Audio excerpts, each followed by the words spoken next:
Hello students, the board ছাত্ৰ ছাত্ৰীয়ে খুধি আছে যে আপুনি প্ৰমোট কৰা এপটোত তাত দেখাই আছে যে ৰিজাল্ট ডেটটো অহা কাইলৈ অৰ্থাৎ 9th মে এটা বহুতে খুধি আছিল যে এটো সঁচা নে মিছা নে কি হ'ব নে নহব তো বহুতৰ অকন খেলিমেল লাগি আছিল কাৰণ গুগলতো বিভিন্ন ডেট তেনেকে দেখাই থাকে এটা আমি যদি লাষ্ট এইচএসএলসি এক্সামৰ কথা কওঁ তো এজে মই এপটোৰ কথা কোৱা নাই মই ডাইৰেক্টলি ক'ব বিচৰা নাই যে 9th মেতে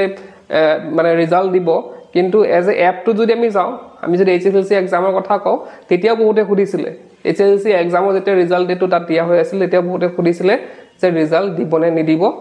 কনফাৰ্মেশন তেওঁলোকক লাগিছিলে তো একচুয়ালি কি হয় বস্তুখিনি মই ডাইৰেক্টলি ক'বলৈ কোন দিগদাৰ বস্তুখিনি যেতিয়ালৈকে অফিচিয়েল একো নাহে তেতিয়ালৈকে ক'ব দিগদাৰ কিন্তু এজ এ যদি এপটো চাও এইচএসএলসি ৰিজাল্ট ডেটটো যোনটো দিছিল সেইটো ডেটটো দিছে আৰু এতিয়া বৰ্তমান 9 মে দেখাই আছে তো হয়তো দিব পাৰে কিন্তু মই কনফাৰ্ম ডাইৰেক্টলি ক'ব নোৱাৰো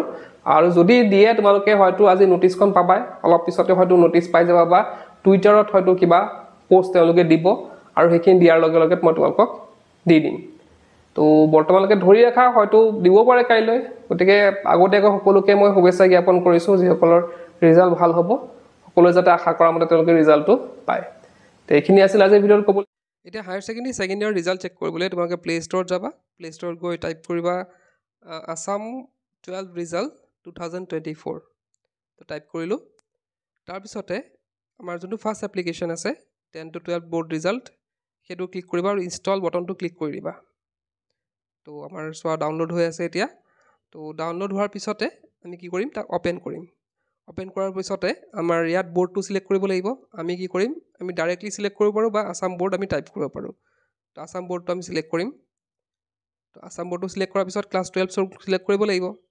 তাৰ পিছতে তোমালোকৰ ইয়াত ইওৰ ৰিজাল্ট তাত ক্লিক কৰিবা তো তাত চেক ইওৰ ৰিজাল্ট আছে তাতে গৈ পেলাই তোমালোকে ৰিজাল্ট চাব পাৰা আজি ভিডিঅ'টো শেষ কৰো কি পঢ়িছে